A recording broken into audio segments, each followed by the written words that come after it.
Salut, c'est Arminie, j'espère que tu vas bien. Alors aujourd'hui, on va parler d'un sujet un petit peu différent de mes autres vidéos, mais tu vas voir, il y a un lien avec ma chaîne YouTube. On va parler de ChatGPT. Il faut qu'on en parle parce que c'est un sujet important. C'est un outil qui est absolument à la fois fabuleux et en même temps dont il faut se méfier. Si tu utilises ChatGPT régulièrement, alors tu sais de quoi je parle. Pour ceux qui n'utilisent pas ChatGPT, c'est un outil qui est basé sur l'IA et qui te facilite la vie, c'est absolument incroyable. Il te fait des synthèses, des informations Google, ou alors il te répond à des questions ultra précises, et t'as plus besoin de faire tes recherches sur Google. T'as plus besoin d'aller farfouiller dans les articles pour chercher à avoir l'information que tu recherches. Non. ChatGPT, il va te donner directement l'élément que tu recherches. Je te donne un exemple. Par exemple, si tu souhaites avoir un nouveau forfait de téléphone, ChatGPT peut te faire une synthèse des différents forfaits avec le montant des forfaits. Donc ça, vraiment, c'est absolument incroyable. Mais après, c'est vrai que tu vas me dire, oui, les comparateurs de sites mobiles, ça existe déjà. Oui, c'est vrai.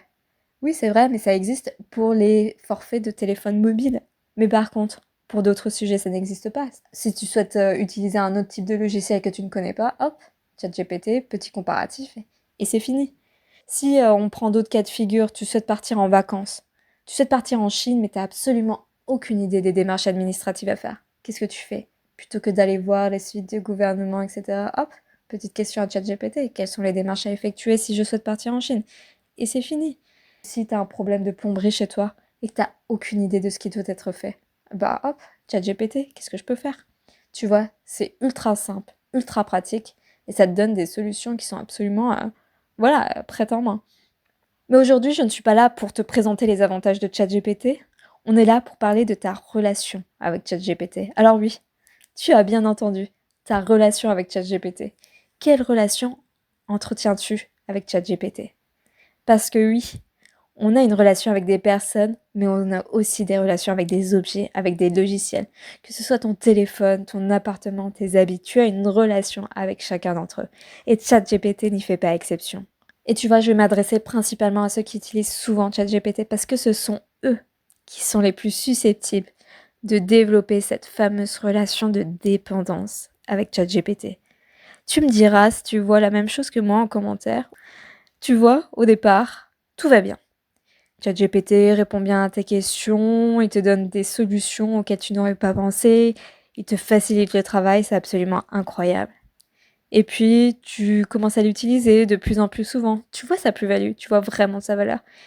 Et plus tu l'utilises, plus tu en as besoin. Et là, tout doucement, se crée la relation de dépendance.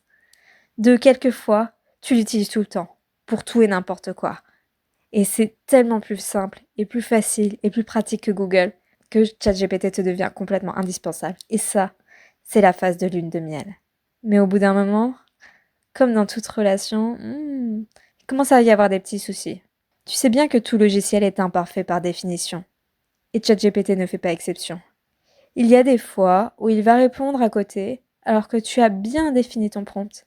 Ou encore, des fois, il ne va pas te redonner une réponse qu'il avait pu te donner auparavant, en prétextant que non, bah je n'ai pas ce type d'information à disposition, alors que tu l'avais déjà obtenu dans un précédent échange avec lui. Et là, c'est le début de la frustration et le retour à la réalité. Mais le plus dangereux, c'est finalement quand on s'habitue à trop demander à ChatGPT. Pourquoi ça? S'il est pratique, il est facile et qu'il donne des bonnes réponses, tant mieux. Et il a l'air de faire de tellement belles réponses, c'est tellement bien écrit, tout a l'air parfait. Et si bien qu'on peut finir par l'utiliser rapidement, à lui faire confiance, si bien qu'on oublie que ce n'est qu'un logiciel, et qu'il peut lui aussi se tromper, et parfois même nous induire en erreur. Parfois il sera dans le juste, et parfois non. Ce n'est pas parce que quelqu'un nous a fait une bonne proposition une fois, que la seconde fois, ce sera la même chose. Si ChatGPT m'a aidé pour le choix de mon forfait de téléphone, sera-t-il aussi pertinent pour la plomberie? Et le risque, c'est vraiment de faire appel à lui, de manière hyper rapide, parce qu'on est un petit peu pressé, parce qu'on a besoin d'une réponse rapidement, parce que peut-être qu'on a un petit peu, voilà, la flemme, hein. Et finalement, on finit par le suivre pour beaucoup de décisions, beaucoup trop, sans vraiment réfléchir à si sa proposition était la plus adaptée à notre cas ou non. Mais on est des êtres humains, et en tant qu'être humain, on est doté de la capacité de discernement. Donc nous avons une plus-value par rapport à ChatGPT en tant qu'être humain. Sinon, quelle serait la plus-value des êtres humains sur ChatGPT? L'être humain dispose du choix, d'un pouvoir de décision. Et parfois, quand on utilise des outils d'une telle puissance, on peut finir par l'oublier et suivre tout ce qu'il nous propose. Mais n'oubliez pas, ChatGPT n'est qu'un outil. Le décisionnaire, c'est vous, pas l'inverse. ChatGPT ne vous fait que des propositions. C'est vous ensuite. C'est à vous qu'il revient de décider si vous allez le suivre ou non. Point. Ne laissez pas les autres décider pour vous. C'est votre vie, ce sont vos choix. Vous êtes le capitaine de votre navire. C'est vous qui décidez des actions à mener, personne d'autre.